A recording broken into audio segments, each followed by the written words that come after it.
welcome back to the deep dive. We hear it all the time, right?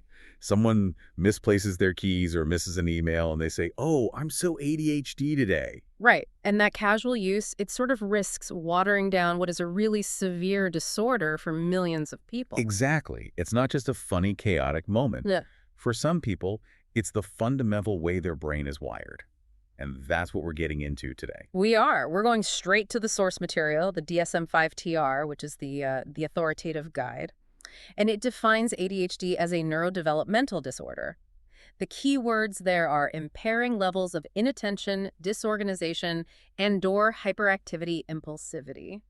So this is something present from birth, really. It's Yeah. about brain chemistry. It's believed to be, yes, structural differences. So our mission today is to cut through all that noise. We're going to break down the, 5 non-negotiable requirements for a diagnosis. That's right, the 5 pillars. We'll explore how it shows up in adults, especially in ways you might not expect, and really just give you a clear roadmap. You're going to walk away from this truly well-informed. Let's do it. Okay, so let's unpack that first big question.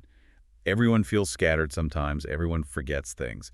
Where is that hard line between, a common trait and an actual clinical diagnosis? And that is the crucial question. It all comes down to those 5 requirements in the manual. They're there to make sure that what we're seeing is chronic, that it's pervasive, and that it's severe enough to actually be a diagnosis. Not just, say, a reaction to a stressful few months at work. Exactly. An adult seeking a diagnosis today, their whole life history will be traced through these 5 pillars. Okay, so lay them out for us. What are they? Absolutely. So number 1 is persistent symptoms. The behaviors, the difficulties, they have to have been present for at least 6 months. 6 months, okay. Then, and this is probably the biggest hurdle for many adults, is the age of onset rule. Some of the symptoms, not necessarily all of them, but some clear signs must have been present before age 12. And that pre-age 12 rule, it's so important but so often misunderstood. Why is it so rigid? Well, because ADHD is neurodevelopmental. It didn't just appear when you were 30. If the symptoms really are brand new, then a specialist is going to look somewhere else first. Like what? It could be a major mood disorder, the onset of generalized anxiety, even something like a thyroid condition. All of those can mimic attention problems. So that age cutoff helps prove it's developmental. It was always there, even if it was hidden. That makes perfect sense. Okay, what's number 3? The third is functional impairment. This is huge. The symptoms have to be clearly interfering with your life socially, at school, at your job. We're talking about real severe consequences. This isn't just, oh, I missed one deadline. No, not at all. For an adult, this could look like chronic job instability or a pattern of failed long-term relationships or just a complete debilitating inability to manage basic life admin like bills and appointments because of that avoidance and disorganization. Right. The consequences are serious. They are, which leads to the 4th pillar, multi-site impairment. The symptoms have to show up in at least 2 different settings. So at home and at work, for example. At home and at work or at school and in your social life. If the problem is only happening in one place, like with one specific boss, that points more to an environmental issue, not a neurodevelopmental one. It has to be systemic to the person, not the situation. Precisely. And the last pillar, which really underpins the whole process, is exclusion. The symptoms can't be better explained by something else. Another psychiatric disorder. Yes. And that's why you need a specialist. They do that rigorous differential diagnosis to rule out all the mimics. Okay, this is where it gets really insightful for me, because how these symptoms blend together often determines who gets diagnosed and, well, who gets missed. That's right. The criteria fall into 2 main categories, inattention and hyperactivity impulsivity. And you need a certain number of symptoms from one or both lists. 6 for most people, but 5 if you're 17 or older. Correct. Let's start with inattention, because it's often the silent category. This is all about challenges with executive function, the brain's sort of air traffic control. What does that look like in an adult's daily life? Give us some examples. Sure. It's things like making careless mistakes at work, not because you're not smart, but because the brain just struggles to filter details. It's having real difficulty sustaining attention through a long meeting or even a conversation. The feeling of your mind just drifting away. Yes, or seeming like you're not listening when someone is talking directly to you. It's also that persistent difficulty with organizing tasks. That one is huge for adults missing deadlines, avoiding big reports, feeling totally overwhelmed by projects with multiple steps. And just being forgetful, right? Like paying bills or returning calls. Chronic forgetfulness, exactly. That's a key marker. And then you've got the other side of the coin, hyperactivity, impulsivity. This is the one everyone thinks of. This is the classic presentation, what we often see flagged in young boys. Hyperactivity can be external fidgeting, squirming, not being able to stay seated. But in adults, it's often more of an internal feeling. Like being driven by a motor. That's the phrase, yeah. A feeling of internal restlessness, just being unable to fully relax. And the impulsivity piece is about, you know, acting without thinking, talking too much, blurting out answers, interrupting people constantly. The myth is that ADHD has to look like that hyperactive kid. But the source material is clear that ignoring the other type is why there's this huge gender gap in diagnosis. Absolutely. The three subtypes are predominantly inattentive, predominantly hyperactive impulsive, or combined. And women are missed so often because they more commonly present with those inattentive symptoms. Internalized chaos as opposed to external disruption. A perfect way to put it.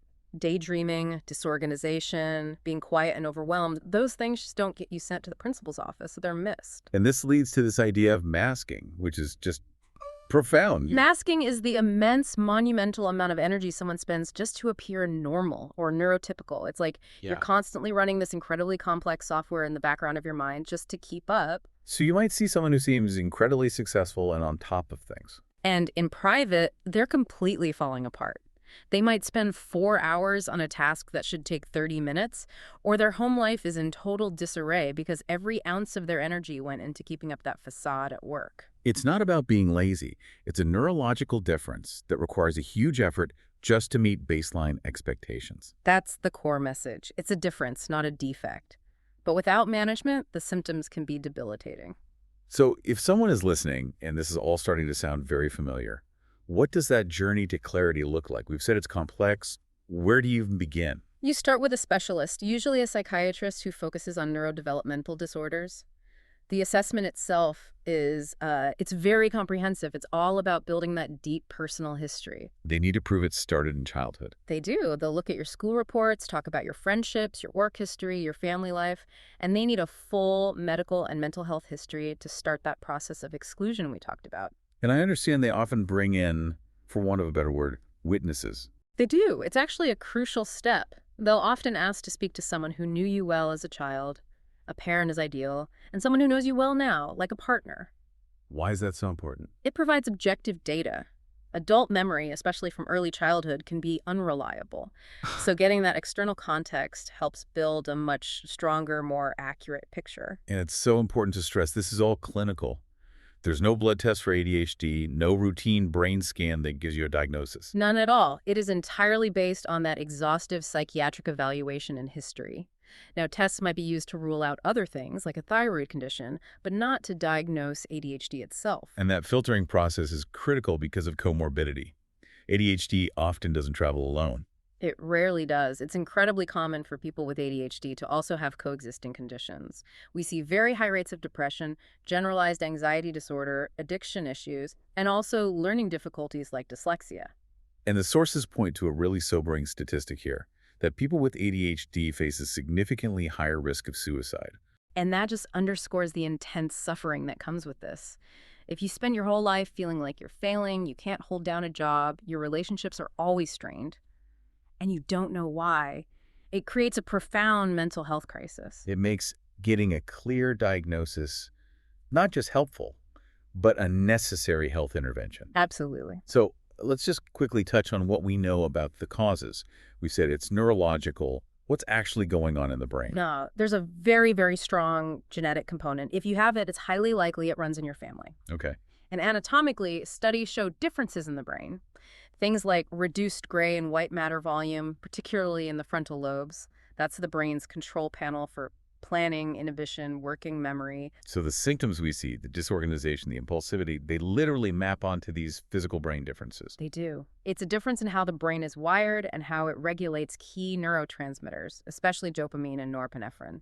And for anyone listening in the UK, we have to mention the reality of wait times on the NHS. We're talking months, often years. It's a huge barrier, but it is vital that people in England know about the right to choose scheme. It's a legal right, not just a suggestion. And what does that mean practically? It means you can ask your GP to refer you to a qualified private provider that has an NHS contract, In many cases, their waiting lists are substantially shorter than the local mental health trust.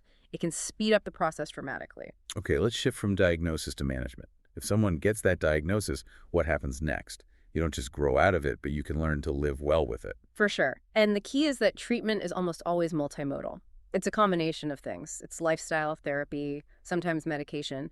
And not everyone needs or wants medicine, but it can be a powerful tool. What are those foundational, non-medical things that can help? The sources really point to three big ones: Yeah. physical activity, sleep, and diet.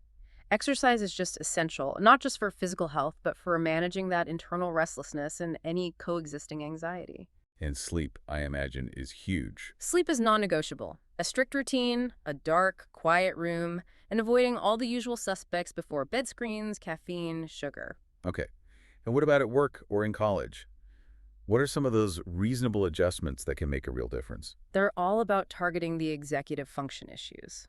It could be something like getting a quieter workspace to minimize distractions, or receiving instructions in writing as well as spoken, just to help with retention.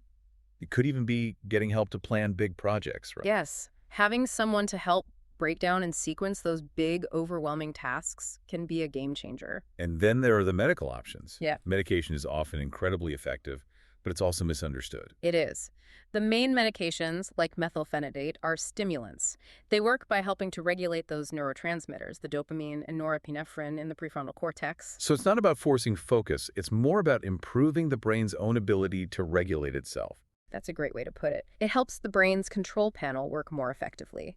But it's not a magic bullet, and finding the right dose and medication has to be done very carefully with a specialist. And towing therapies like CBT are also part of the picture. Yes, they don't treat the core ADHD, but they are incredibly useful for dealing with the secondary effects: the anxiety, the low self-esteem, the poor coping mechanisms that have built up over years of struggling. It really sounds like that journey to getting a diagnosis as an adult is just this massive moment of reframing your entire life. It is the ultimate takeaway. ADHD is chronic, it's neurodevelopmental, it starts in childhood, and it causes real impairment. Hmm. But understanding it, seeing it for what it is, that's the first step to harnessing it. What might be an impediment in one context could even be a strength in another. So here's the final thought I want to leave everyone with.